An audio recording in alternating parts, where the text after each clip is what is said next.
Dois funcionários da Embaixada de Israel nos Estados Unidos foram assassinados nesta madrugada na capital Washington. Sarah Milgren e Aaron Litinsky eram namorados e colegas de trabalho na Embaixada israelense. Segundo o Ministério das Relações Exteriores de Israel, Aaron tinha acabado de comprar uma aliança e planejava pedir Sarah em casamento na próxima semana. O casal seguia para um evento no Museu Judaico quando foi surpreendido por tiros na porta do prédio. Os dois morreram no local. Durante as buscas, o suspeito chegou a se passar por testemunha, mas acabou confessando o crime. Elias Rodrigues, de 30 anos, foi preso. Ainda não há mais informações sobre ele. Enquanto era levado pelos agentes, gritou palavras de apoio à Palestina.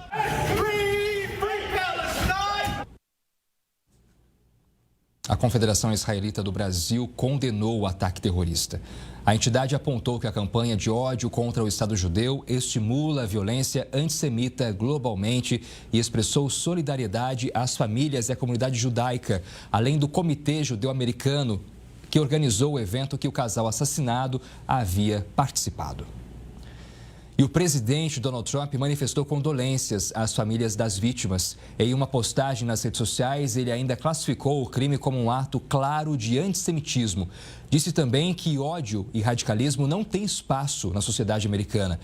Quem chega para fazer uma análise dessa situação é Manuel Furriela, mestre em Direito Internacional pela USP.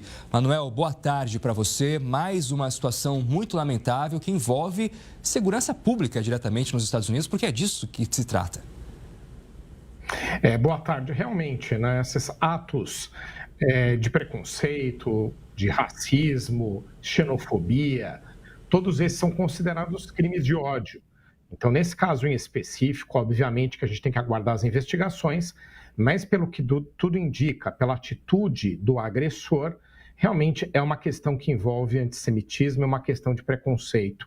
É um dos crimes mais condenados internacionalmente. É uma questão de segurança pública, como você mencionou, porque as autoridades locais elas têm que garantir aos cidadãos a livre circulação e de que não tenham que passar por uma situação como essa, ainda mais numa agressão que chegou ao ponto, né, de matar, assassinar dois cidadãos. Né? Então, realmente, é uma questão que tem que ser combatida com conscientização também, porque crimes de ódio eles não envolvem só atuação direta das autoridades no sentido de prender, no sentido da justiça punir os agressores ou os assassinos, mas também numa questão de conscientização, de respeito mútuo, de cidadania.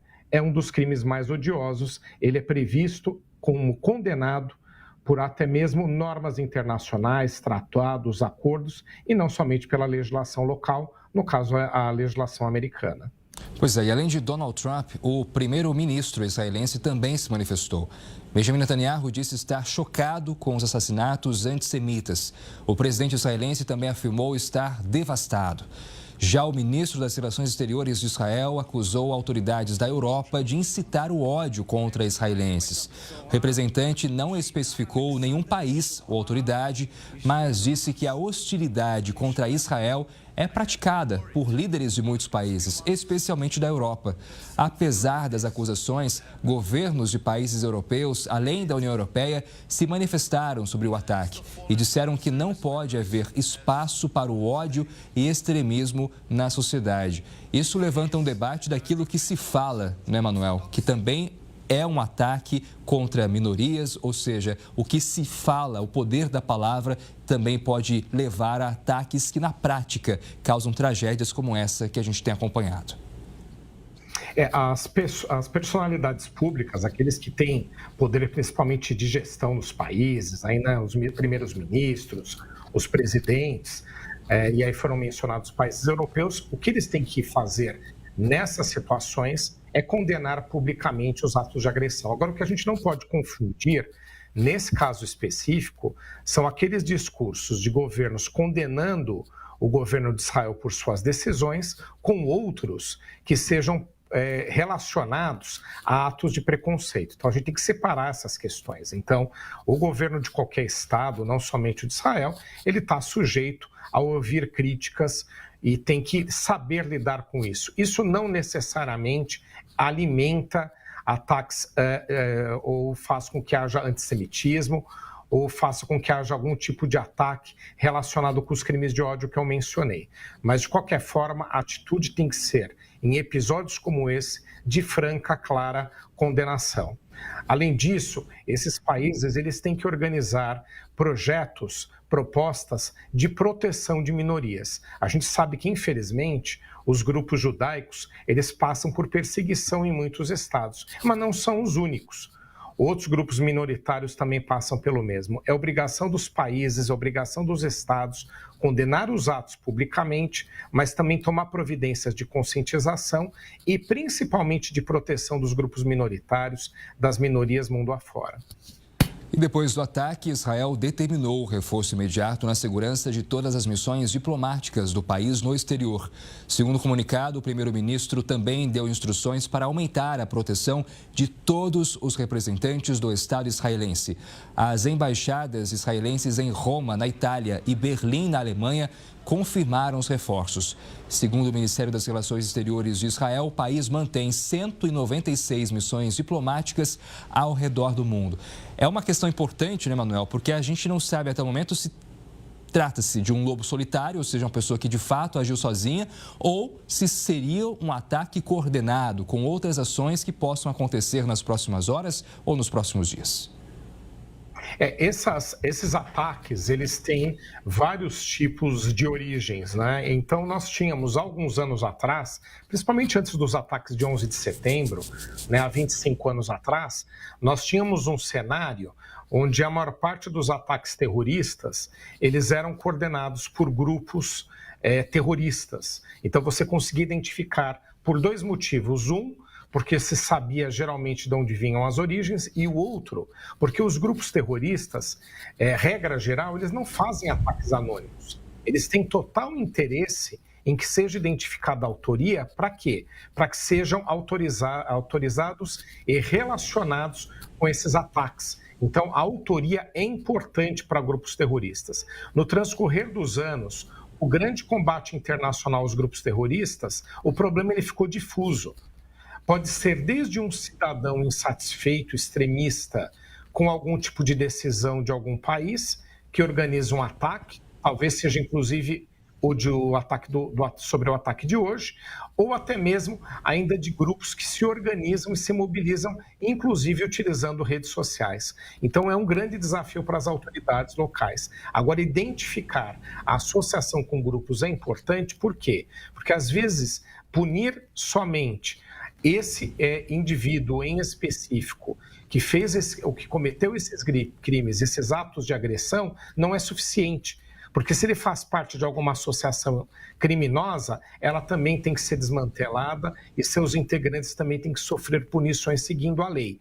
Caso contrário, o combate a esses ataques extremistas, ele fica pouco eficaz. Vamos falar de outro assunto agora. A Finlândia concluiu a construção do primeiro trecho de uma cerca ao longo da fronteira com a Rússia. Os primeiros 35 quilômetros da estrutura são equipados por grades metálicas, arames farpados, além de câmeras, sensores e alto-falantes. A construção começou em 2023 e deve cobrir 200 dos mais de 1.300 quilômetros da fronteira com a Rússia. Segundo autoridades finlandesas, o objetivo da cerca é impedir que imigrantes cruzem a região por áreas de floresta. A fronteira da Finlândia está fechada para russos como resposta à guerra na Ucrânia. Além disso, a proteção também pode ser usada contra uma invasão de tropas russas, o que é considerado como algo possível pelo governo finlandês. A cerca deve ser concluída no final de 2026.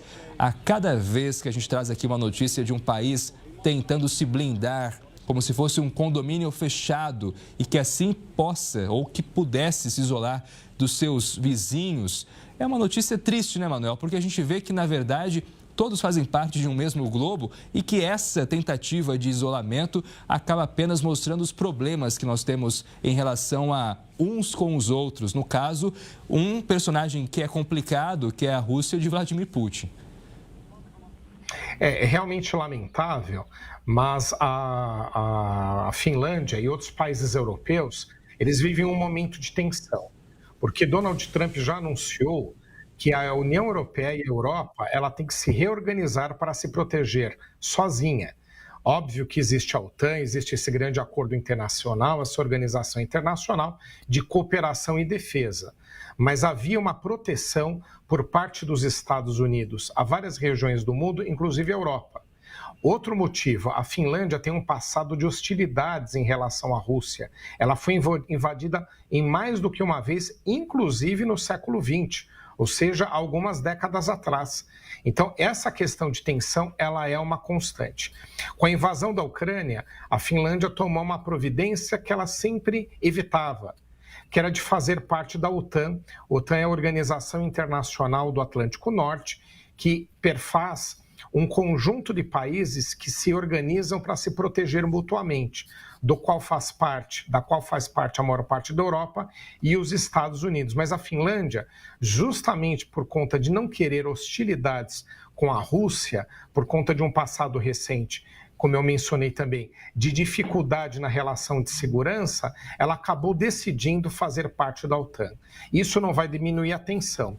Aliás, aumenta a tensão na fronteira. Mas tem um ponto favorável à Finlândia, que é poder contar com os outros estados europeus caso ela sofra algum ataque, alguma invasão russa, porque essa é a previsão do acordo da OTAN, essa defesa mútua. Aumenta as hostilidades, a Finlândia não ficou em condições de continuar evitando esse ingresso, mas agora, a partir do momento que faz parte, se a Rússia invadir seu território, ela pode contar com os demais integrantes da OTAN para, em conjunto, ajudá-la na sua proteção.